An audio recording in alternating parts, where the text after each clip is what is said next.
I'm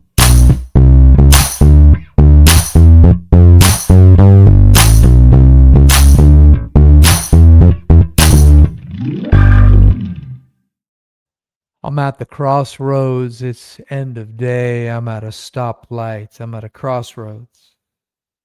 End of day. I'm at a stoplight. Just one car in front of me. One car with one bumper sticker. I'm at the crossroads.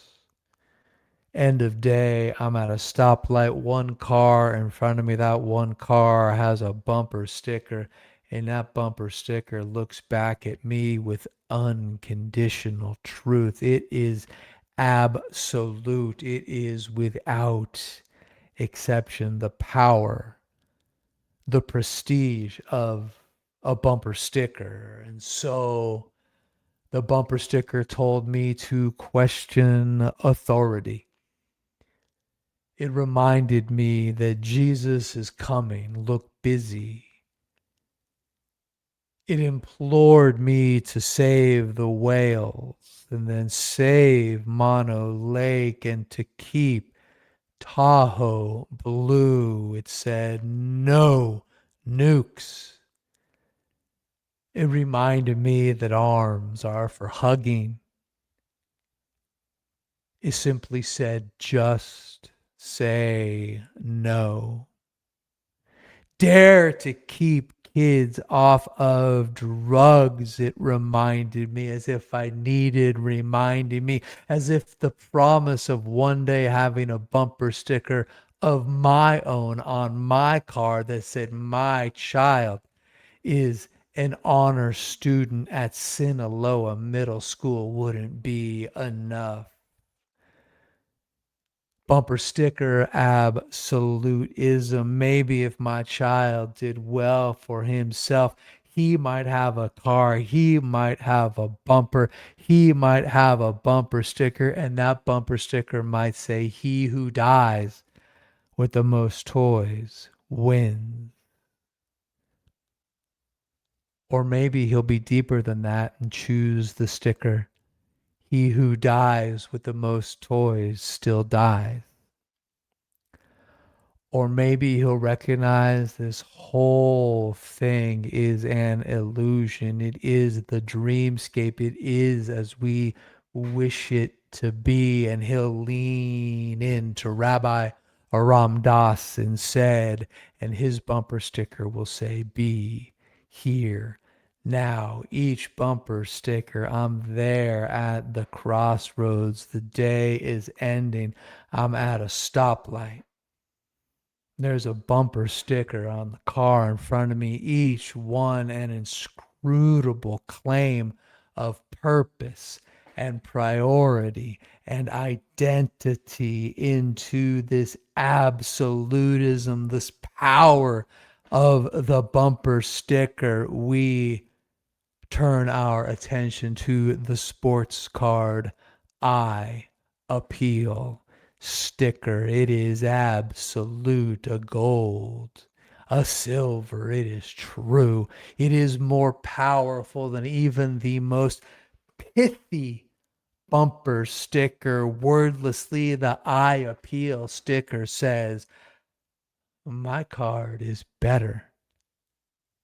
My card is better than your card. It's better than his card. It's better than his card. Therefore, my card is worth more.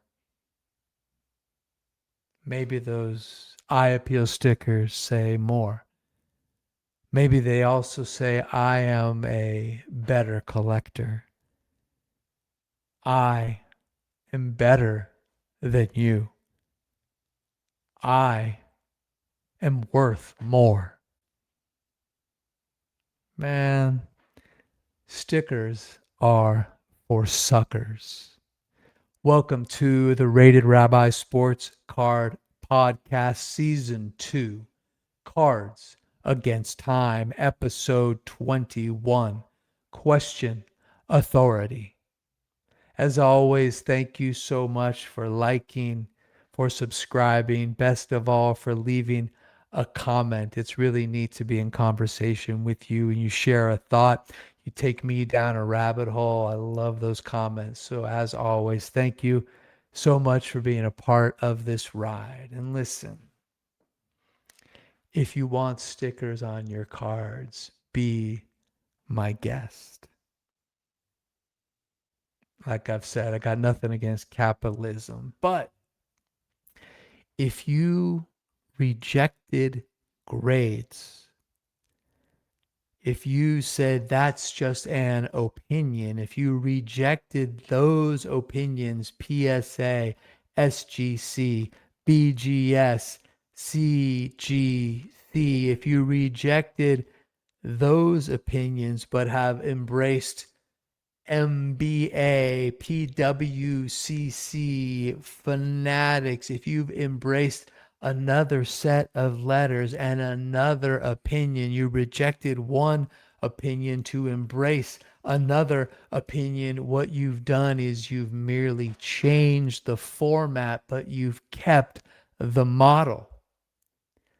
Once you paid for that opinion, and now you're paying for this opinion and you're paying more for a higher grade.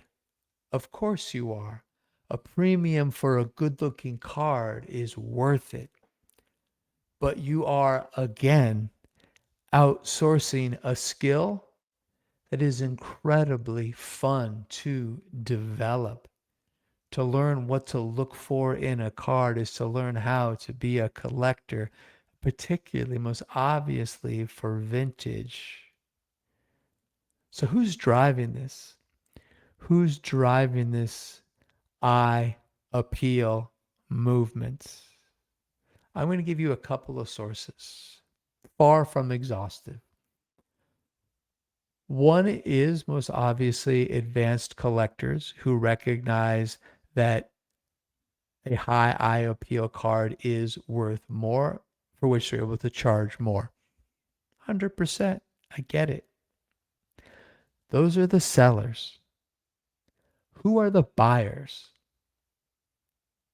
The buyers, obviously, far from an exhaustive point of view, and again, just one limited opinion, the buyers are the ones who've come back into the hobby post COVID, post that little blip dip. I'm going to say that people who came back in 2024, 2025, 2026, who came in where there had already been this swelling, this eye appeal movement, who knew as they came in that eye appeal was a premium. It had entered critical consciousness, even though advanced collectors, like, of course, it had gotten down to intermediate collectors like myself at that time. I think I've since grown, but at that time, I didn't always know how to buy a nice card. It's a skill you develop. People who came in 24, 25, 26, the conversation was already around eye appeal. However,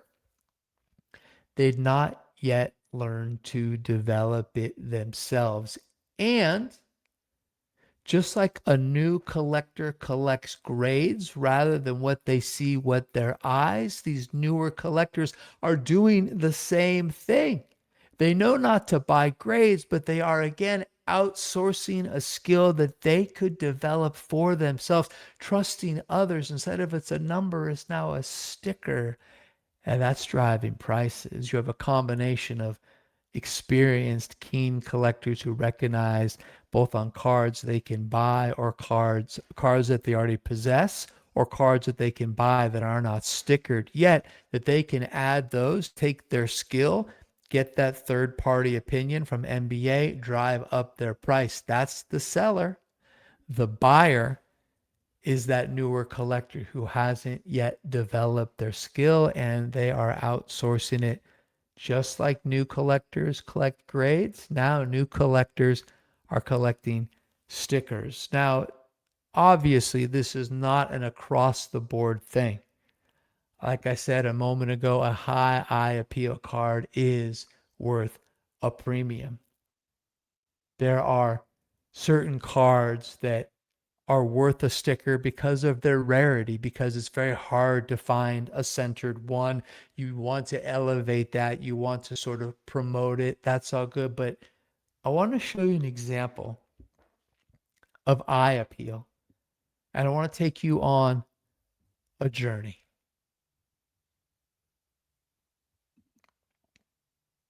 On the screen, if you're listening, I will describe it. On the screen are two examples of a 1965 Topps card 170 Hank Aaron.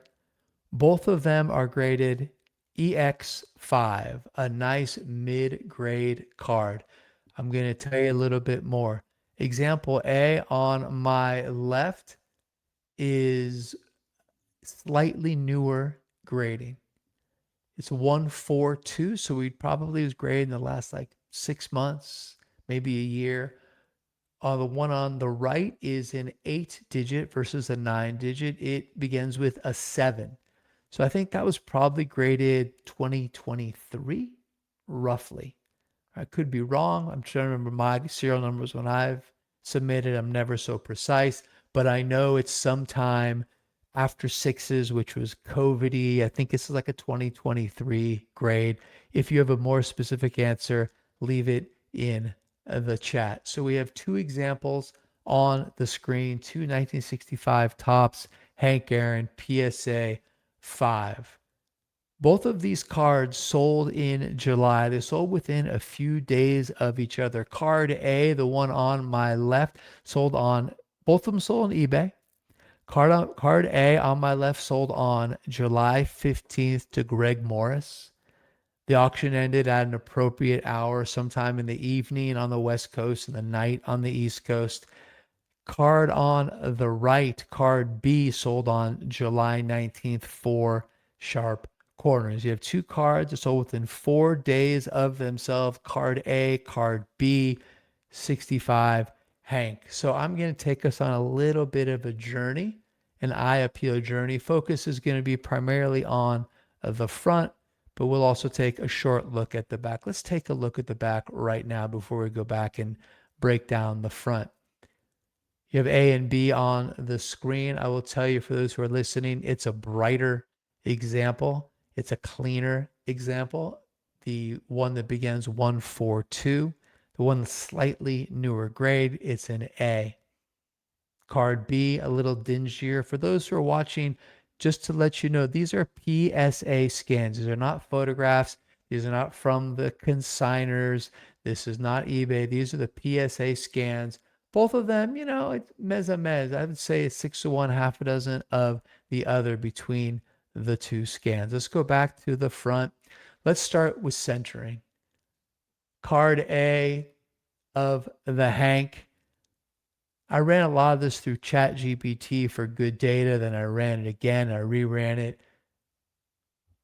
Centering on A is about 55-45, slightly heavy on the right. So it goes from right to left, about 55-45. Top to bottom, slightly 55-45, maybe 40-54-46.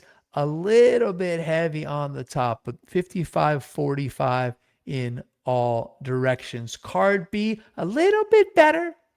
Left to right, 52-48, but we're talking tiny percentage points.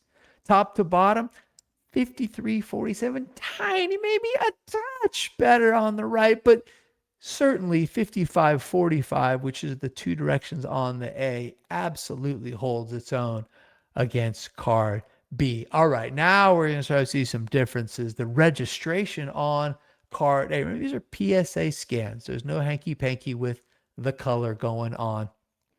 The registration on card A, look at his eyes. Man, sharp.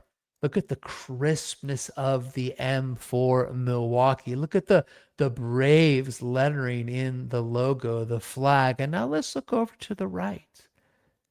His eyes are just a little bit softer. The registration isn't quite as crisp. Look at the M. It's just a little bit fuzzy on his hat.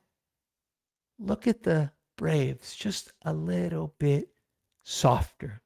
How about the sharpness? Right? We've already said the eyes. Look at his facial features. Look at his jawline on the two. Look at his cheekbones. Look at the brim of his cap between the first and the second, between A and B. Look at the logo, the Indian chief on his sleeve.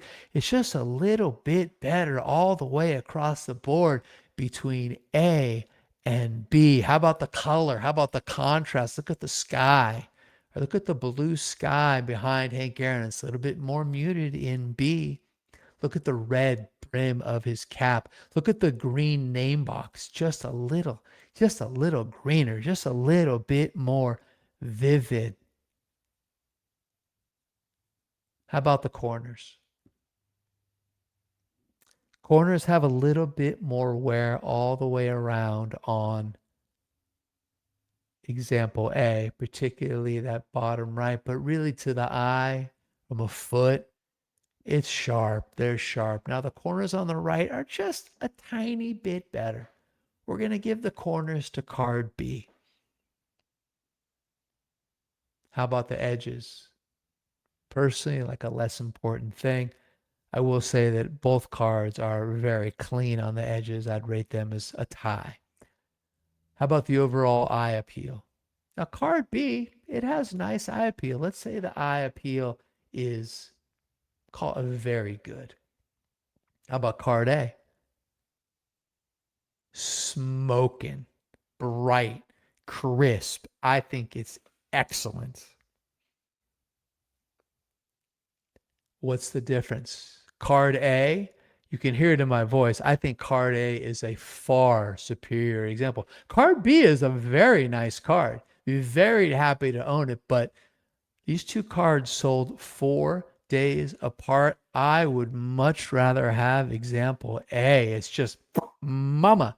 All right. What's the difference between the two cards? The difference is ta-da! On the screen for those of you who are listening is a shiny gold MBA sticker on example B. It got a top 5% from Mike Baker. This is a primo example.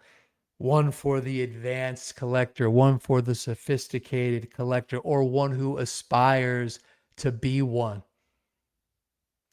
I still think card A smokes card B. It doesn't have a sticker, but my eyes do not deceive me. Okay, we've broken it down. We've looked at the front, the back, the 4 different categories. Overall, card A smokes card B. Card B has a shiny gold sticker sold 4 days after card A. And now let's look at how much they sold for. Coming to the stage,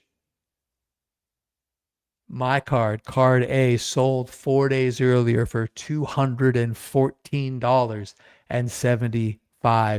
4 days later, the shiny gold sticker on the inferior example, 4 days later, same platform, $566 somebody paid for that card,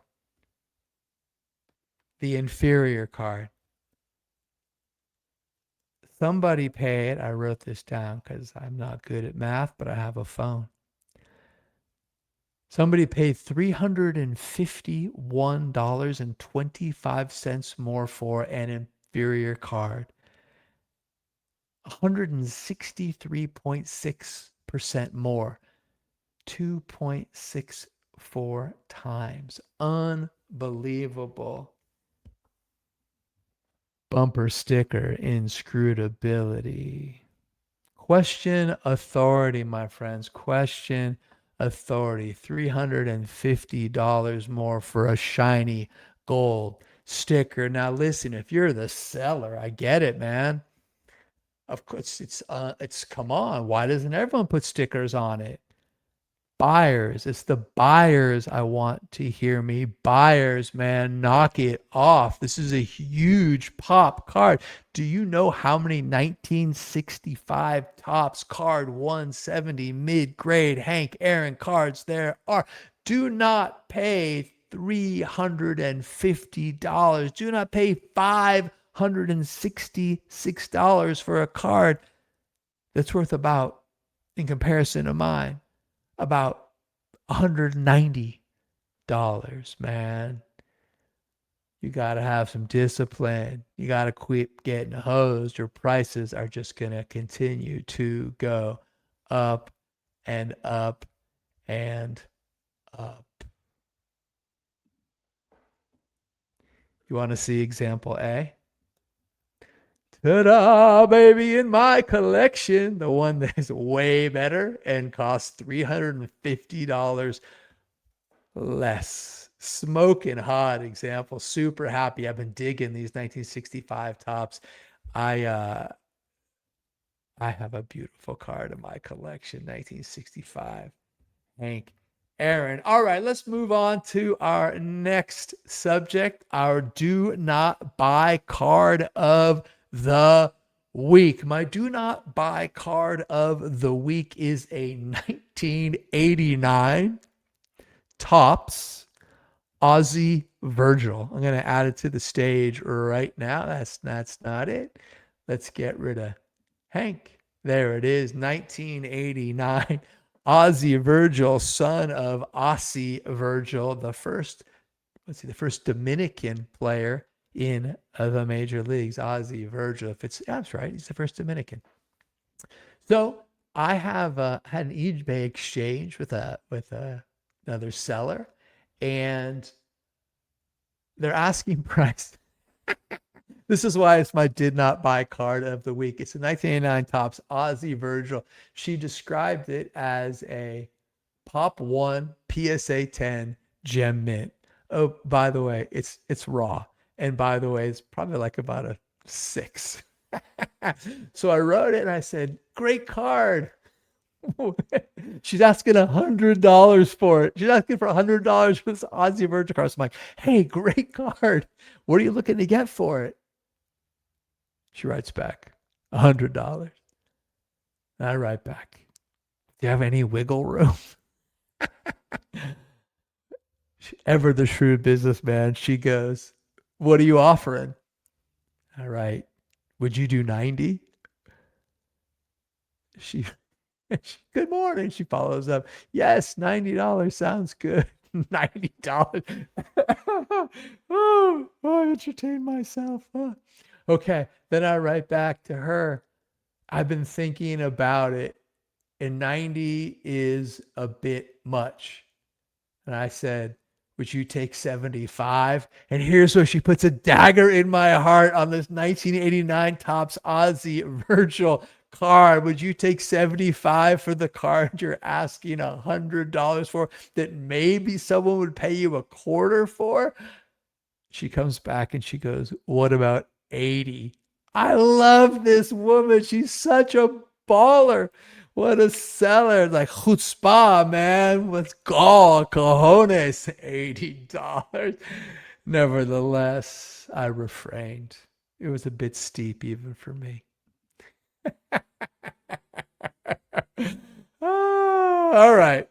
No national. I had the plan of taking that. I'm like, okay, it lines up really well. I'll take the money I'm saving plus money I've been saving. I'm gonna have some fun with the Love of the Game auction. I love looking at that catalog, that analog experience. I really looked at two cards. I've got them up here on the screen before we wrap it up. One is a 1951 Bowman Willie Mays rookie card and a PSA 3. I've got it in a PSA 2.5. And I just wanted one that was a little bit more centered. Made a couple efforts to sell my 2.5. Didn't really get any serious bites. I think it was priced fairly, but it's a big card. I also don't sell very much on the vintage groups on Facebook, and my stuff doesn't get much love from the algorithm, and I'm certainly not going to sell that thing on eBay and give them any money. So I'm like, if I can sell this card, and I thought about, well, what if I work with a consigner, fund my cards, or wharf. I thought about different ways. Maybe I could reach on this card, but it's not even an option. Auction is winding down right now. It's at 10 grand. A lot of time to go. That we're getting in that later bidding. 10 grand plus 2 grand plus another grand in tax. I think this card's 13 right now. I think this card goes to 15. I think this card is a card I can't get near. Oh my God, this is not my reality. I was looking to make a small difference between what I paid for the maze and what this one is worth. It's centered. It's nice. I Appeal Inc. gave it an A minus. I 100% guarantee that the buyer of this is going to reach, have MBA put a gold sticker on it, and then jack up the price. Know what you're doing, people. You don't have to pay. Don't be a sucker. Don't buy grades, and don't overpay for a sticker. Other card here on the screen, 1934 Gaudi Hank Greenberg. You know, I've been after this one for a good while.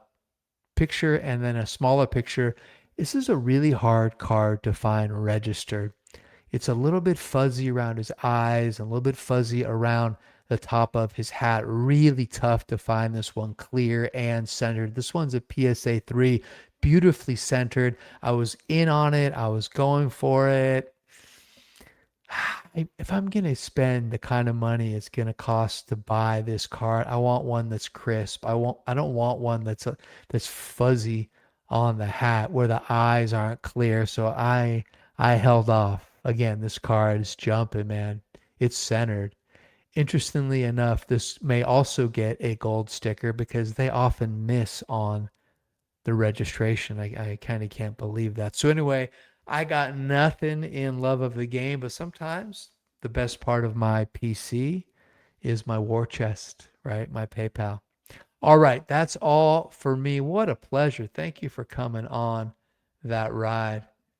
Talked a little bumper stickers, inscrutable bumper stickers, unquestionable bumper stickers, but don't be a sucker, man. Don't be a fool. Talked a little 65 Hank Aaron. Boy, if you're not into cards, that was way too much. I understand. That was fun though. I'm super happy. Again, don't overpay for stickers, man. Use your cabeza. Did not buy card of the week. Just couldn't pull the trigger on that $80 1989 Tops Aussie Virgil. And then finally, I'm feeling a little priced out in these big auctions right now. It is what it is. But I sure am happy for this hobby. And I sure am grateful for you coming along on this ride. Be kind to yourself. Be kind to others. And most of all, remember, this is just a ride. So long for now.